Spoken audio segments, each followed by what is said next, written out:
Welcome back, everyone.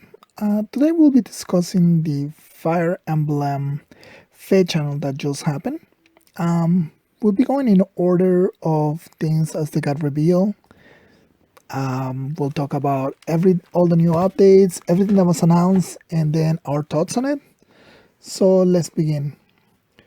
First, Faye decided to take a vacation because she probably foresaw the negative reaction to this video, so she pretty much ran away, left her boss in charge. I just thought that was a little funny thing.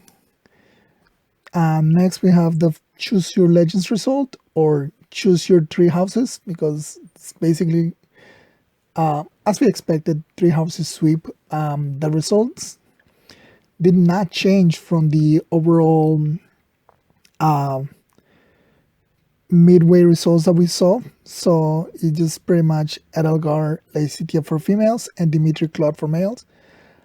Edelgar had 74,000 votes, and I believe that is the highest anyone has ever gotten any single character, to include Ike on the first one when you added both his versions. So that's pretty neat. Next, we have the announcement of the 3rd anniversary Hero Fest. We'll have 3 Hero Fests of each of the characters, of each of the Brave Heroes in descending order. So Brave Heroes 3 first, then Brave Heroes 2, and then Brave Heroes 1. This is pretty good. It's a Hero Fest, so your odds are 5% for those who wish to merge these units, or at the very least get one. There is 6 free summons per each that redeem plus 5 tickets, so that's a total of 6. It's pretty good value if you want to go for it. At least try to summon one of the units. I don't see any negative to this. I mean, it's Hero Fest. They're all at 5%. And for those who want more Ike merges, this is probably the best chance to get it. Next thing they announced was the Daily Bound Hero Battle Bubbles. This is pretty much orbs, 1 quest per day. So just free orbs, more orbs. After that, we have the special reward maps. They give us up to 26 orbs because there's a normal, an easy and a normal. Each of them give 2 orbs. There's 13 maps. They last for, I believe, 3 days each. So again, nothing bad about that. Next, we have the guarantee 5-star special summon, which are the special heroes all in one single banner. You just pick a color and you get a guarantee one of them. We had this last year, although I believe this year we have way more units than last year, since we had more banners. We had the picnic banner and we had the hot springs banner, which they did not rerun this year. At the very least, they did not rerun hot springs. For this is just basically just choose whatever unit you want and just go for that color. Your chances are very limited. If your unit is colorless, I believe your chances of actually getting the one you want are slightly higher, just because there's less units there. But just go in expecting not to get what you want. It's just, you're gonna get a free unit out of this. It is a seasonal. If it's a unit you didn't have before, hey, congratulations. If it's a unit you had before and you want merges, then that's merges. If not, then it's just impossible fodder, or 40 dragon flowers. Next, we have the 3rd anniversary A Hero Rises. Now, this is a daily voting event. I believe for me, the unit I am currently voting is for Winter Solstice, both because I want merges on her It is a 185 BST unit, so it is a really powerful unit. And if it ends up for those that do free-to-play guides, it is a very powerful unit for free-to-play guides. So I believe that you should go for units that either you know are really good and you would like to have a copy of them, or something that you know will help out the community. So, for example, units that are limited and rare are possibly the best. Winter Sothis, Duo Hector, Duo Alphonse, Bridal Fjorm, Altina, just so people have a unit for their Astra season. All of these are good options. I've been following Twitter and people have been, for the most part, choosing good units, but there's also trolls. I've seen like Risk and stuff like that. However, I don't think we have to worry about trolls. There's just the player base that actually votes with good intentions is much, much higher than those who just want to troll. So I don't think we have to worry about the top 8 being terrible units. That said, those 8 will be put into a voting gauntlet style, and the winner of the voting gauntlet will be the unit that everybody gets, which is both good and bad. I mean, it's voting gauntlet. Voting gauntlets have multipliers, which I am not a fan of, but they're there to try to make that race a little more fair. Just pick the unit that you believe will be the best and just stick with that unit through the voting gauntlet, and that's it. At the very least, everybody gets the same exact unit, so again, this would be good for those who make free-to-player guides. Next, we gotta look at our Valentine heroes. It's gonna be a Shadows of Valentia banner. It will have Duo and Celica, which we still don't know what their dual skill is, but all the units did have their stats revealed. So they do seem all to be on the slow side though. The other units are Conrad, Faye, and I forgot what the king's name is, but accompanying to that, we will have a Tempest Trials in which we will all get a free silk. She does seem to be a very powerful cavalry. Cavalry healer.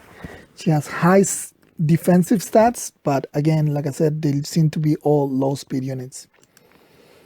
They're also adding a change to the way the new pool works. There will always be a guaranteed 4-star hero, meaning one of those 4 units that will be on the banner from now on forward, there will be a 4-star version of one of those heroes, which will have a 3% chance of appearing. So if it works like a normal 4-star hero, it will not pity break you to get that unit. And I believe on normal banners, this will just straight up tell us what the demote is going to be, because it will kind of come like pre-demoted.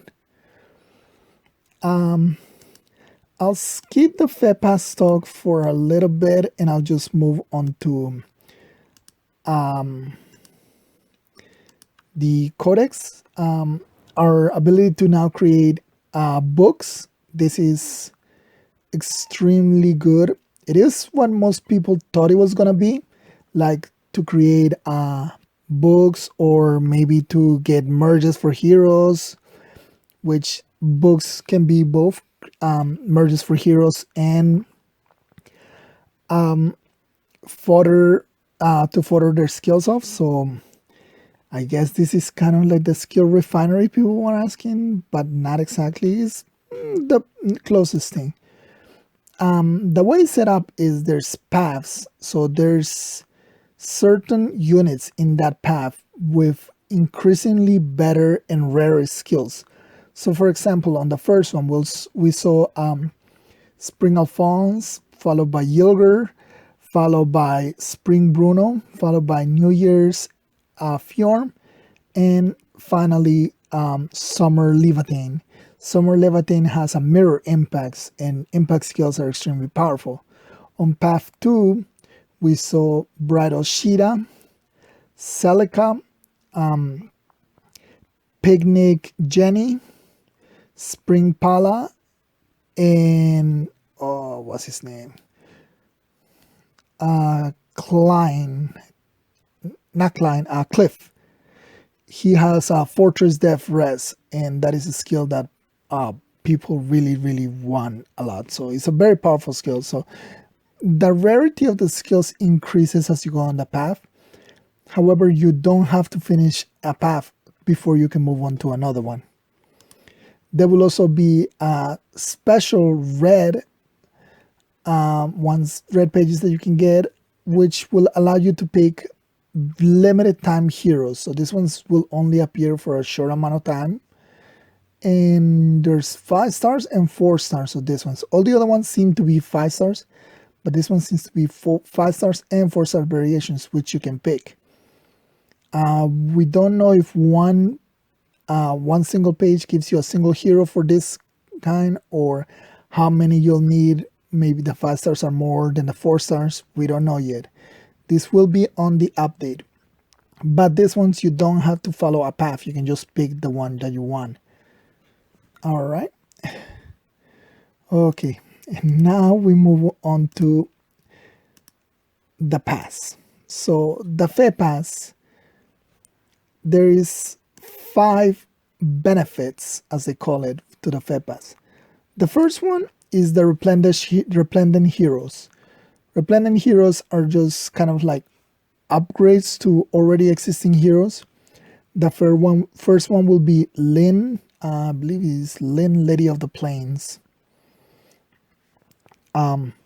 So Lyn will have a brand new art. She's wearing Niffle style clothing, completely different artwork.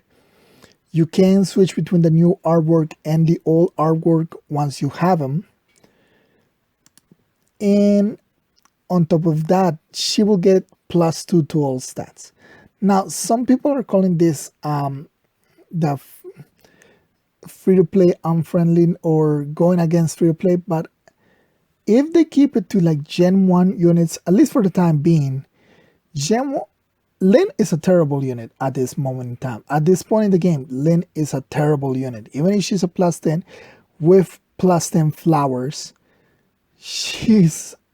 her stats are very low. With this +2 to all stats, she'll be comparable to a Gen 2 unit, but she will still not be something you will see either in Ether raids or arena very often. She's still Lyn, okay? The other unit that we'll be getting is Cordelia. Now, Cordelia is slightly better. She is a pretty good unit, especially with her refine. A lot of people did not like the way her refine is, but it is actually a pretty decent refine. It just requires you to run very expensive skills like impact skills or Fortress Def Res. Is a good refine overall. It's just it requires a lot of investment. But +2 to all stats to Cordelia will do a lot more than to Lyn. So it all depends on what heroes they choose to give these upgrades to. I don't believe they will give it to like heroes like Hector, and none of the original 4 Brave heroes are probably gonna get this, at least not until later on. The next 4 perks, I don't really say I care too much for. The first one is Special FEH Pass Quests. Now, this gives you quests since you can earn. Emphasis on the earn. You actually have to do the quest to get the rewards. So you just don't get orbs out of it. You don't get orbs handed to you out of it. You have to actually complete the quests, which do not seem to be difficult quests. I mean,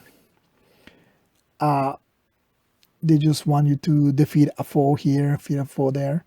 But so far as we saw, there were 5 orbs, and they say these are twice a month. So we can say there's 10 orbs. 10 orbs for $10 is not a terrible deal because it's similar to the monthly bundles that we've been getting that have orbs and something else, like orbs and grails, orbs and refining stones, orbs and divine dew. So it is comparable to that, and I believe they will no longer do the bundles. Instead, they will just do the FEH pass. So it all depends on whether these 5 that we see right here are the only 5 that we get, or there will be more to see if it's worth it, because it just might be worth it to people who buy the monthly packs just to switch to the FEH pass. So the next one, I believe this is the only one that people can actually say is not, it goes against the free to play, which is the summoner support times 3. This one is the only one that may actually have some marginal support for PvP, Ether Raids, and Arena, as you're able to summoner support 3 units. Now, in Ether Raids, being able to summoner support 3 units means you can support your tank, your carry, in your bonus unit, or one of your mythics. This is actually pretty helpful for those who sometimes struggle with Ether Raids.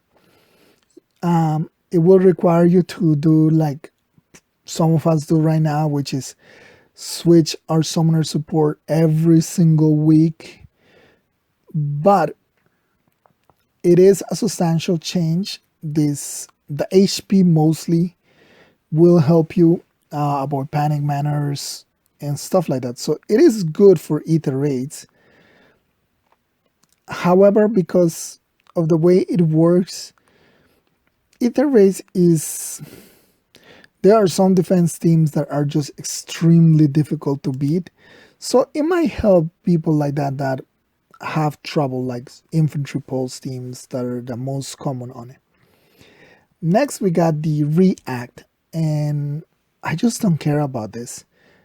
If this is based on the game, whatever. If this is paid, whatever. This is literally non-consequential, because stamina is so prevalent in this game, and as we know, it cannot be used in the Coliseum, aka the arena, or Ether Raids, which means it cannot be used in the competitive formats of the game, meaning is the only place where this would give you an advantage is a place where you don't have to use it. Everything else is PvE, and PvE is really simple. Ground hero battles don't require any stamina, and you can do them infinitely as many times as you want.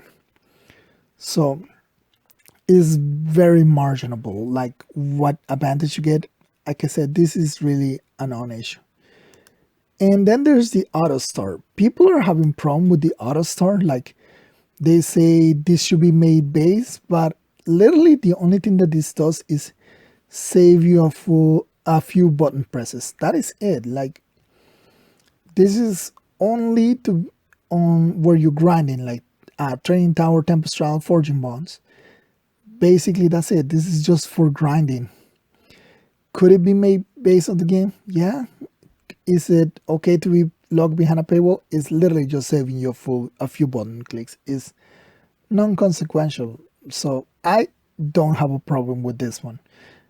Like I said, it's mostly just for grinding. And finally, the price. The price at $9.49. When I was looking at the actual FEH channel, I was like, okay, it's probably gonna be about $5.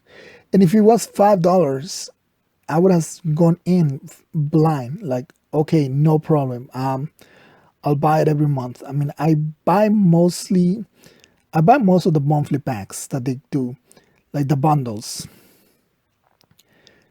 And this is, like I said, probably going to replace that. They might not replace it, but I do believe that they should replace the monthly bundles with this, since this gives orbs and grails and the all and the same stuff.